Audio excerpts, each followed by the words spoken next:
नमस्कार दोस्तों, आप देख रहे हैं विद्या गुरु और इस वीडियो में आपके लिए फरवरी के लास्ट वीक में जो करंट अफेयर्स बने हैं उनको यहाँ पर हम कवर करेंगे। इसमें हम फरवरी के लास्ट वीक में जो भी करंट अफेयर्स बने हैं, जिस टॉपिक से बने हैं, उन सभी को यहाँ पर हम डिस्कस करते हुए चलेंगे।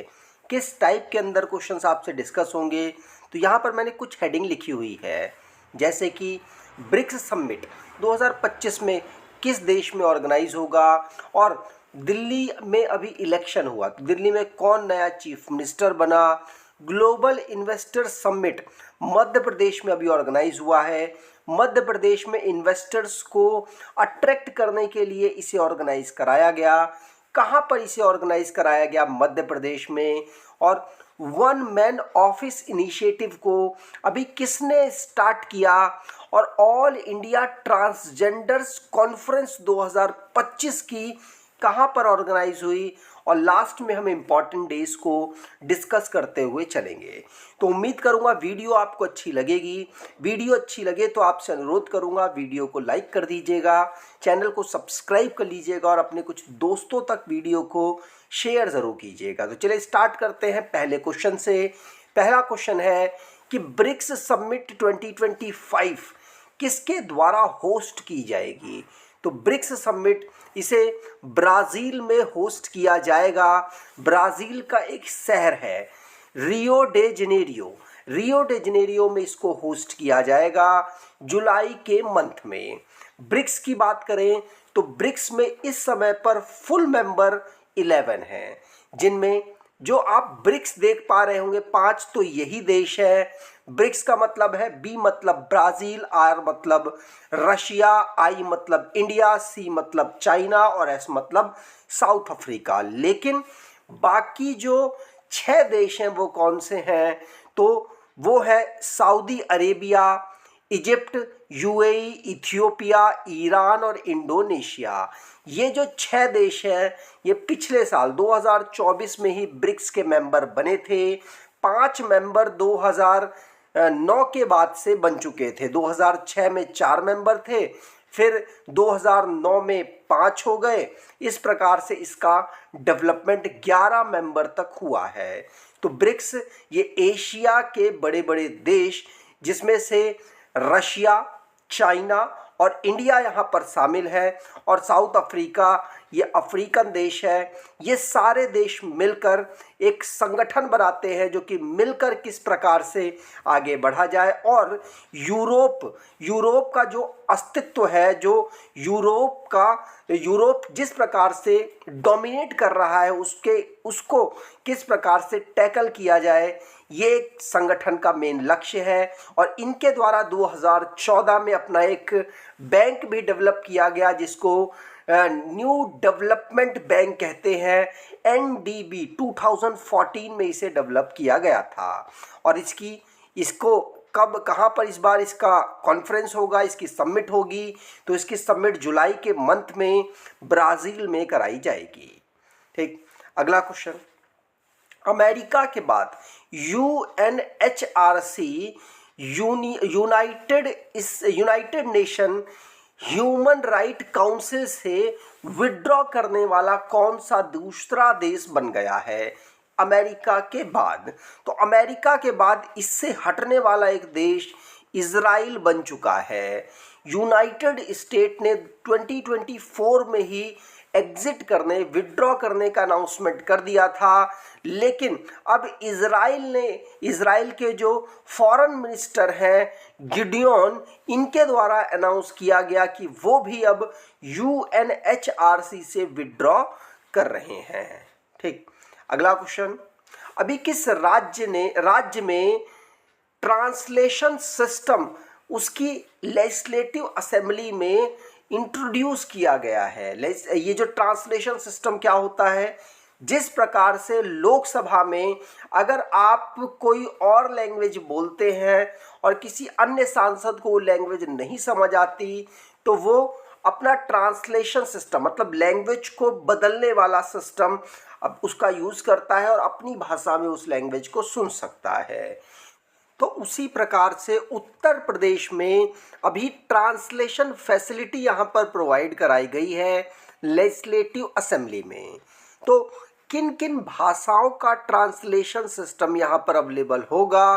तो अवधी, ब्रज, भोजपुरी, बुंदेलखंडी और इंग्लिश, इन भाषाओं का जो ट्रांसलेशन है वो अब उत्तर प्रदेश की लेजिस्लेटिव असेंबली में अवेलेबल होगा। ठीक, अगला क्वेश्चन। अभी जो यूनियन टेरिटरी है दिल्ली, वहाँ पर इलेक्शन हुआ। वहाँ पर इलेक्शन के बाद नए चीफ मिनिस्टर चुनी गई और ये 4th फीमेल चीफ मिनिस्टर है दिल्ली की। इनका नाम है रेखा गुप्ता। रेखा गुप्ता जिन्होंने चीफ मिनिस्टर के रूप में शपथ ली और शपथ वहाँ के लेफ्टिनेंट गवर्नर वीके सक्सेना के द्वारा दिलवाई गई थी। इनकी ओथ सेरेमनी में भारत के प्रधानमंत्री, होम मिनिस्टर, डिफेंस मिनिस्टर, सभी बड़े बड़े मिनिस्टर्स अवेलेबल थे। ये है रेखा गुप्ता। अब ये 4th फीमेल प्रेसिडेंट हैं। अगर पहले फीमेल प्रेसिडेंट की बात करें तो वो थी सुषमा स्वराज, दूसरी थी शीला दीक्षित, तीसरी थी आतिशी, ये आम आदमी पार्टी से थी। और इन्हीं की जगह पर अब नई चीफ मिनिस्टर बनी है कौन? रेखा गुप्ता। ये बीजेपी पार्टी से बिलोंग करती हैं। अगला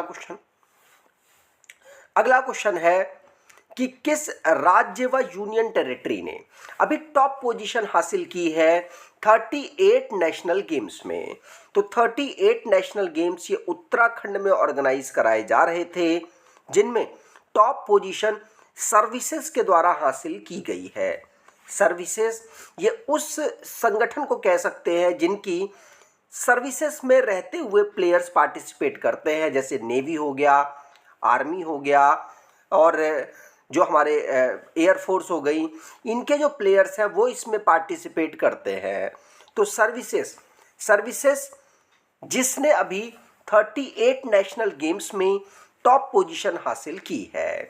अगर इनकी मेडल तालिका में देखें तो सर्विसेज स्पोर्ट्स कंट्रोल बोर्ड, मतलब सर्विसेज ने 68 गोल्ड मेडल, 26 सिल्वर मेडल और 27 ब्रॉन्ज मेडल के साथ 121 टोटल मेडल्स प्राप्त किए। दूसरी पोजीशन पर महाराष्ट्र और तीसरी पर हरियाणा था। महाराष्ट्र को टोटल 201 मेडल्स मिले, लेकिन सर्विसेज के गोल्ड ज़्यादा थे, इसलिए इसको पोजीशन फर्स्ट प्राप्त हुई है। ठीक, अब यहाँ पर अगर हम बात करें कि किन किन टीम्स को यहाँ पर कोई भी मेडल नहीं मिला, कोई भी गोल्ड मेडल नहीं मिला, तो वो नागालैंड की टीम, पोंडुचेरी की टीम और सिक्किम की टीम रही है। ठीक, अगला क्वेश्चन। अभी किस राज्य को स्कॉच अवार्ड से सम्मानित किया गया?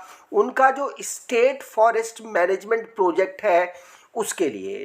तो स्टेट फॉरेस्ट मैनेजमेंट प्रोजेक्ट के लिए स्कॉच अवार्ड अभी नागालैंड के फॉरेस्ट मैनेजमेंट प्रोजेक्ट को मिला है। नागालैंड ने अपने यहाँ पर जो फॉरेस्ट के नंबर्स हैं, फॉरेस्ट का जो एरिया है उसको लगातार इंक्रीज करने में यहाँ कार्य किया है, इसीलिए इनको ये सम्मान प्राप्त हुआ है। ध्यान रखिएगा, नागालैंड नॉर्थ ईस्ट का एक राज्य है जिसने फॉरेस्ट के एरिया को इंक्रीज करने के लिए और पॉल्यूशन को कम करने में अहम रोल अदा किया है। अगला क्वेश्चन, प्रधानमंत्री मोदी जी के प्रिंसिपल सेक्रेटरी 2 कौन बने हैं?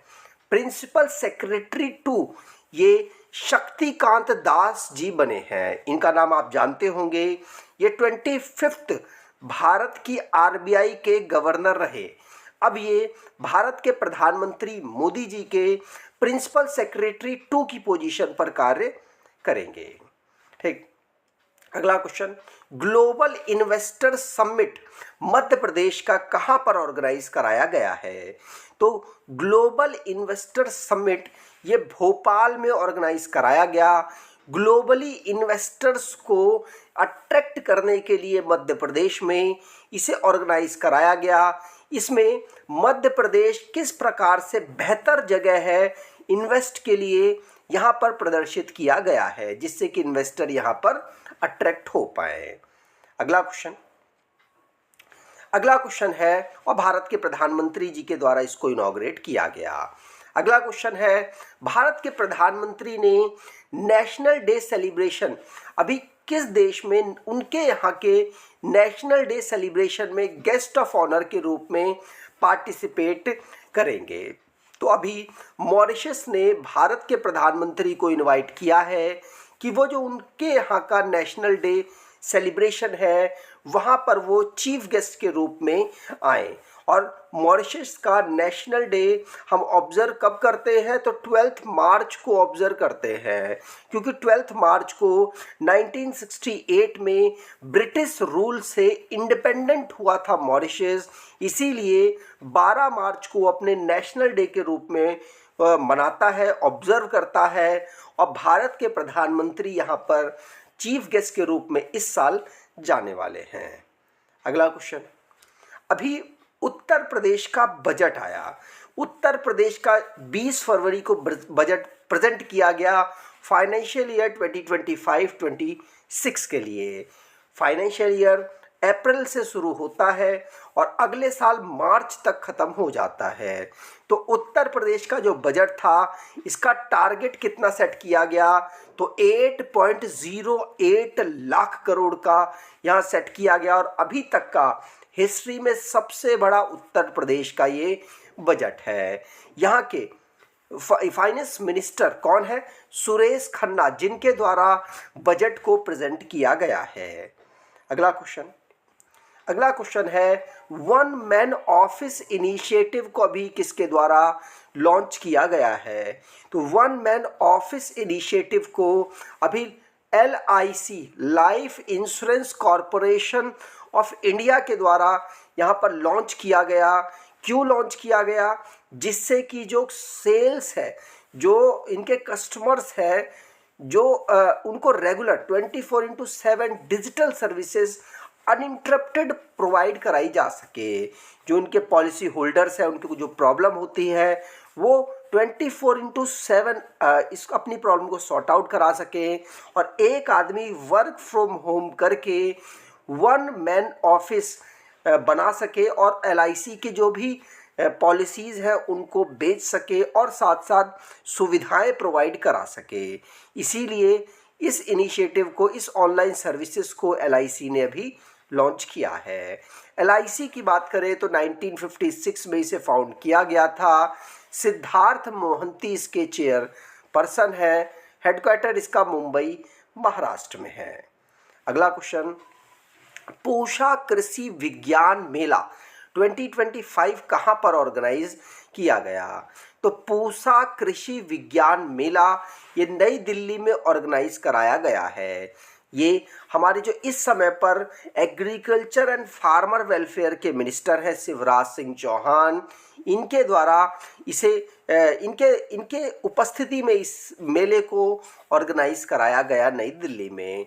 इसे Indian council of agriculture research और इंडियन एग्रीकल्चर रिसर्च इंस्टीट्यूट ने मिलकर ऑर्गेनाइज कराया है। इसकी जो इस बार की थीम थी वो एडवांस्ड एग्रीकल्चर डेवलप्ड इंडिया रखी गई है।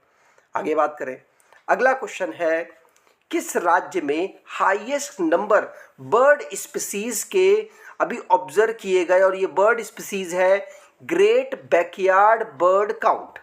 ग्रेट बैकयार्ड बर्ड काउंट जिसके हाईएस्ट नंबर अभी ऑब्जर्व किए गए, और ये लगातार लगभग 3 सालों में लगातार ऑब्जर्व किए गए हैं यहाँ पर। और ये वेस्ट बंगाल में सबसे ज़्यादा ग्रेट बैकयार्ड बर्ड काउंट यहाँ पर ऑब्जर्व किए गए हैं, ध्यान रखिएगा, वेस्ट बंगाल में। अगला क्वेश्चन, यूनियन मिनिस्टर है एक प्रताप राव जाधव। प्रताप राव जाधव ये minister of state health and family welfare में है, और साथ साथ इनको मिनिस्ट्री ऑफ स्टेट आयुष में इंडिपेंडेंट चार्ज मिला हुआ है। इनके द्वारा ये अनाउंसमेंट किया गया कि जो महिलाएं हैं उनको 5 से 6 महीने में कैंसर की वैक्सीन मिल जाएगी। तो कितनी उम्र की जो महिलाएं हैं उनको ये वैक्सीन दी जाएगी, तो ये 9 से 16 साल की जो महिला या बच्चियां कह सकते हैं, इनको वैक्सीन प्रोवाइड कराई जाएगी, जो यूनियन मिनिस्टर है प्रताप राव जाधव के अकॉर्डिंग। ध्यान रखिएगा, अब 6 महीने में लगभग इसे लॉन्च किया जाएगा कैंसर की वैक्सीन को। अगला question, all India transgender conference 2025 किस सिटी में ऑर्गेनाइज कराया गया? तो ट्रांसजेंडर की कॉन्फ्रेंस को अजमेर राजस्थान में ऑर्गेनाइज कराया गया है। ये 10 दिन का ट्रांसजेंडर कॉन्फ्रेंस है, जिसमें जो ट्रांसजेंडर को जो फेस हो रहे इश्यूज़ है उनको यहाँ पर उठाया जा रहा है और साथ साथ उनको पॉलिटिकल व्यू देने की यहाँ पर कोशिश की गई, जिससे कि उनकी जो प्रॉब्लम्स है उनको सॉल्व किया जा सके सरकारों के द्वारा। इसीलिए ऑल इंडिया कॉन्फ्रेंस को ऑर्गेनाइज कराया गया, जिसमें लगभग 2000 से ज़्यादा ट्रांसजेंडर ने पार्टिसिपेट किया और अपनी अपनी प्रॉब्लम्स को यहाँ पर उठाया है। ठीक, अगला क्वेश्चन, पीएम आशा स्कीम अभी लॉन्च हुई। ये जो आशा स्कीम है इसका क्या क्या लक्ष्य है? तो पीएम आशा स्कीम का लक्ष्य ये है कि जो फार्मर्स हैं उनके जो प्रोडक्ट्स हैं उनको प्राइस बिल्कुल बेहतर मिल सके, जिससे कि उनको भी लॉस ना हो और सरकार को भी लॉस ना हो। तो जो फार्मर्स के प्रोडक्ट्स का प्राइस यहाँ पर सेट किया जाएगा पीएम आशा स्कीम के माध्यम से। ये 15th फाइनेंस कमीशन की जो साइकिल चल रही है उसी पर बेस्ड है और ये हेल्प करेगा सरकार को कि प्राइस सपोर्ट जो स्कीम्स चलाती है, एमएसपी जो सेट करती है, उसे सेट करने में मदद मिलेगी। तो अब पीएम आशा स्कीम का मकसद है कि फार्मर्स के जो प्रोडक्ट है उनका प्राइस उनको बेहतर प्राप्त हो सके, जिससे कि वो भी प्रोत्साहित हों ज़्यादा से ज़्यादा वैरायटी वाली खेती को करने में। ठीक, अगला क्वेश्चन है यूनियन मिनिस्टर सर्बानंद सोनोवाल जी, ये है union minister port shipping and waterways के। इनके द्वारा ब्रह्मपुत्र रिवर में अभी रिसेंटली में इनॉग्रेट किया गया है inland waterway terminal. Inland waterway terminal ये ब्रह्मपुत्र रिवर में आसाम के जोगी गोपा में इनॉग्रेट किया गया है। इसका मेन लक्ष्य क्या है? मेन लक्ष्य ये है कि जो ट्राइलेटरल ट्रेड है भूटान, बांग्लादेश और भारत का, उसको यहाँ पर बेहतर किया जा सके। इसीलिए इनलैंड वाटरवे टर्मिनल को अभी ब्रह्मपुत्र रिवर आसाम में इनॉग्रेट हमारे यूनियन मिनिस्टर सर्बानंद सोनोवाल जी के द्वारा किया गया है। अगला क्वेश्चन, कोमोडो नाम की एक्सरसाइज कौन सी? कोमोडो नाम की एक्सरसाइज जो कि मल्टीनेशनल नेवल एक्सरसाइज है, इसको कहाँ पर ऑर्गेनाइज कराया गया? इसे इंडोनेशिया की नेवी ने ऑर्गेनाइज किया, इंडोनेशिया के बाली में। और इसमें US, Russia, China, India, Australia, Singapore के अलावा और भी कई देशों ने पार्टिसिपेट किया। टोटल बात करें तो 39 देश की जो नेवी है उन्होंने यहाँ पर पार्टिसिपेट किया है। Maritime partnership for piece and sustainability इसकी थीम रखी गई है। ठीक, कौन सी? कोमोडो नाम की एक्सरसाइज। अगला क्वेश्चन, यूनियन मिनिस्टर जिन्होंने waste recycling and climate change 2025 conference को इनॉग्रेट किया, तो यूनियन मिनिस्टर है भूपेंद्र यादव, जिन्होंने environment, forest and climate change के ये मिनिस्टर है। इनके द्वारा waste recycling and climate change 2025 की कॉन्फ्रेंस ऑर्गेनाइज की, जिसका मेन लक्ष्य है कि किस प्रकार से वेस्ट को रिसाइकिल करके यूज़ किया जा सके और वेस्ट से होने वाले क्लाइमेट प्रॉब्लम्स हैं उनको भी यहाँ पर कम किया जा सके। और ये भूपेंद्र यादव जी के द्वारा अभी इस कॉन्फ्रेंस को इनॉग्रेट किया गया है। अब इम्पॉर्टेंट डेज की बात करें तो ग्लोबल टूरिज्म रेजिलेंस डे हम कब ऑब्जर्व करते हैं? तो 17 फरवरी को हम ऑब्जर्व करते हैं। यूनाइटेड नेशन जनरल असेंबली के द्वारा इस डे को टूरिज्म को प्रमोट करने के लिए ऑब्जर्व किया जाता है। अगला वर्ल्ड सोशल जस्टिस डे हम कब ऑब्जर्व करते हैं? तो वर्ल्ड सोशल जस्टिस डे 20 फरवरी को हम ऑब्जर्व करते हैं। और इंटरनेशनल मदर लैंग्वेज डे हम कब ऑब्जर्व करते हैं? तो इंटरनेशनल मदर लैंग्वेज डे हम 21 फरवरी को ऑब्जर्व करते हैं। और अगला है इंटरनेशनल एस्पर्गर डे हम कब ऑब्जर्व करते हैं? तो इंटरनेशनल एस्पर्गर डे हम 18 फरवरी को ऑब्जर्व करते हैं। और यूनाइटेड नेशन जनरल असेंबली ने 2007 में इस डे को ऑब्जर्व करने की अनाउंसमेंट की थी, जिससे कि जो डिसेबिलिटी होती है पर्सन्स में, उनको भी प्रमोट किया जा सके, जिससे कि वो अपना नॉर्मल जीवन जी सके। ठीक, अगला, अगर आपको ये वीडियो अच्छी लगी है तो आपसे अनुरोध करूंगा, वीडियो को लाइक कर दीजिएगा, चैनल को सब्सक्राइब कर लीजिएगा और अपने कुछ दोस्तों तक वीडियो को शेयर ज़रूर कीजिएगा। धन्यवाद।